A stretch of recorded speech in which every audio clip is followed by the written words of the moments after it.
فجر شیر کو ایک محفوظ جگہ پر چھوڑ کر اپنے گھر آ جاتی ہے اور وہ واپس آ کر شیر کو فون کرتی ہے اور کہتی ہے کہ شیر تم کیسے ہو؟ میں فی الحال ابھی اپنے گھر آ گئی ہوں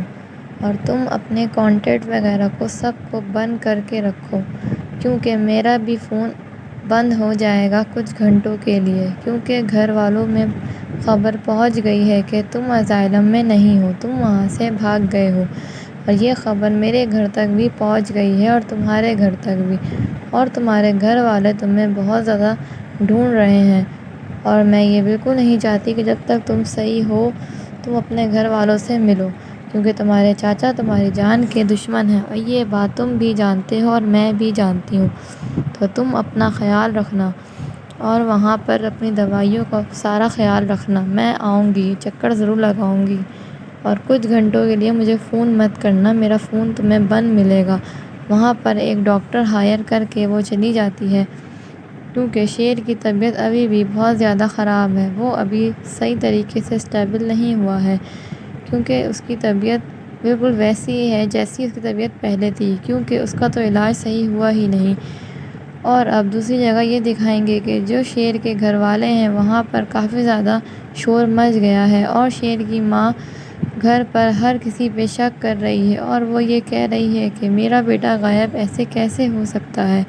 کچھ نہ کچھ ضرور، کوئی نہ کوئی بات ضرور ہے اور آپ سب مجھ سے چھپا رہے ہیں۔ تو اس کے گھر والے کہتے ہیں کہ ایسی کوئی بات نہیں ہے، تم فضول پر ہی ہم پر شک کر رہی ہو، ہم ایسا کیوں کریں گے شیر کے ساتھ؟ تو وہ کہتی ہے کہ جب تک میرا بیٹا نہیں مل جاتا میرا شک تم سب پر رہے گا، تم لوگ چاہے کچھ بھی کر لو اور مجھے میرا بیٹا چاہیے، یہ کہہ کر وہاں سے چلی جاتی ہے۔ اور دوسری جگہ یہ دکھاتے ہیں کہ جو اس کے چاچا اور اس کے بیٹے ہوتے ہیں وہ کافی زیادہ پریشان ہو رہے ہوتے ہیں کیونکہ وہ جانتے ہیں کہ شیر نکل کر بھاگ گیا ہے اور اب وہ ان کو چھوڑے گا نہیں، کیونکہ ان کا سارا پلان خراب ہو گیا ہے۔ ان کا پلان تو شیر کو پاگل کرنے کا تھا اور ساری جائیداد ہتھیانے کا، اور اب وہ اپنے بیٹے کو کہتا ہے کہ شیر کو مرنا نہیں چاہیے اور نہ ہی شیر کو کہیں گم ہونا چاہیے۔ شیر کو ہم پاگل اس لیے کر رہے تھے کیونکہ پاگل ہو کر بھی وہ ہمارے کام کا ہوتا، لیکن اگر شیر نہیں ملا تو ہم اپنی ساری پراپرٹی سے ہاتھ دھو بیٹھیں گے، اس لیے شیر کو کسی بھی طریقے سے ڈھونڈو، وہ کہاں ہے، کہاں چھپا ہے، جتنے بھی بندے ہیں سب کو لگا دو اس کو ڈھونڈنے میں۔ شیر کا باپ یہ سمجھ رہا ہوتا ہے کہ فجر نے شیر کو دشمنی کی وجہ سے غائب کیا ہے کیونکہ وہ اپنا بدلہ لینا چاہتی ہے اور میرا بھی، لیکن یہ اس کا باپ بہت غلط سوچ رہا ہے۔ شیر کو اس نے اس لیے کڈنیپ نہیں کرا کہ وہ شیر سے بدلہ لے، اس نے شیر کو صرف اور صرف وہاں سے بچایا ہے اور بچا کر ایک سیف جگہ پر رکھا ہے، لیکن وہ یہ بات ابھی اپنے باپ کو اور گھر والوں کو نہیں بتا رہی کیونکہ یہ ساری باتیں صرف اپنی چاچی کو بتائی ہیں، اور جو اس کے چاچا ہوتے ہیں وہ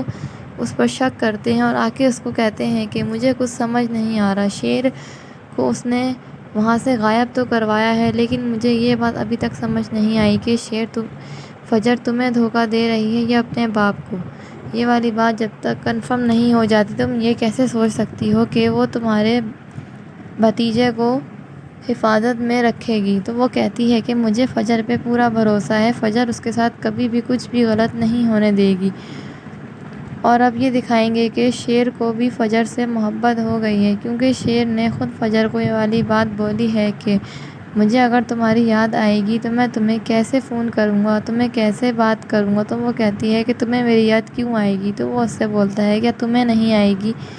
کہ میں تمہارے لیے اتنا زیادہ غیر ہو گیا ہوں؟ تو وہ کہتی ہے نہیں ایسی کوئی بات نہیں، مجھے بھی تمہاری بہت یاد آئے گی۔ تو یہ بات سن کے شیر بہت زیادہ خوش ہوتا ہے اور اپنی بیماری میں بھی اب بس صرف وہ فجر کے بارے میں ہی سوچتا ہے، کیونکہ اب وہ رضا کے بارے میں سوچنا چھوڑ دیتا ہے کیونکہ وہ یہ بات سمجھ جاتا ہے اور یہ بات کہتا ہے کہ اب میں سمجھ گیا ہوں کیوں میں ہر بار رضا کے پاس جاتے آتے تمہارے پاس آ جاتا تھا، کیوں تم مجھے ہر جگہ ٹکرا جاتی تھی، کیونکہ وہ اب رضا سے رشتہ توڑ چکا ہے اور وہ رضا کے بارے میں اب سوچنا بھی نہیں چاہتا، اور یہ بات وہ اچھی طریقے سے سمجھ چکا ہے اور اس نے یہ ساری باتیں فجر کو بھی بتا دی ہیں کہ بس اب صرف تم ہو اور تم ہو، اس کے علاوہ کوئی بھی نہیں، اور اب سب میرے دشمن ہیں، باقی سب سے مجھے بدلہ لینا ہے۔ مجھے اپنی ماں کا بہت زیادہ خیال ہے اور بہت زیادہ مجھے اپنی ماں کی یاد آتی ہے، تم مجھے جلدی سے صحیح کر دو تاکہ میں سب سے اپنا بدلہ لے سکوں اور اپنی ماں کو ان سب سے بچا سکوں۔ تو وہ یہ کہتی ہے کہ تم بے فکر رہو، تم صحیح ہو جاؤ گے بہت جلد۔ اور فجر کا باپ فجر سے کہتا ہے کہ تم ایک کام کرو، تم شیر کو میرے حوالے کر دو اور تم اس معاملے سے ہٹ جاؤ، کیونکہ شیر کو وہ ختم کرنا چاہتا ہے۔ لیکن وہ یہ والی بات سن کے کافی زیادہ ڈر جاتی ہے اور پیچھے ہٹ جاتی ہے اور سوچنے لگتی ہے یہ کیسی باتیں کر رہے ہیں۔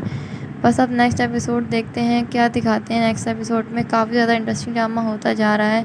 کیونکہ اب شیر اور فجر کی لو اسٹوری بھی سٹارٹ ہو گئی ہے اور شیر باہر آ گیا ہے، تو اب یقیناً شیر اپنے چاچا اور ان کے بیٹوں کو نہیں چھوڑے گا اور ان کا انجام بہت ہی زیادہ برا دکھائیں گے۔ کافی زیادہ اچھا ڈرامہ ہے۔ کامنٹ میں ضرور بتائیے گا نیکسٹ ریویو کس ڈرامے پر لے کر آؤں۔ اگر آپ کو میرا ڈرامہ ریویو اچھا لگتا ہے تو میرے چینل کو لائک، سبسکرائب اینڈ شیئر ضرور کیجیے گا اور کمنٹ میں اپنی رائے بھی ضرور دیجیے گا۔ انشاءاللہ نیکسٹ ویڈیو میں ملتے ہیں، جب تک کے لیے اللہ حافظ، اپنا خیال رکھیے گا۔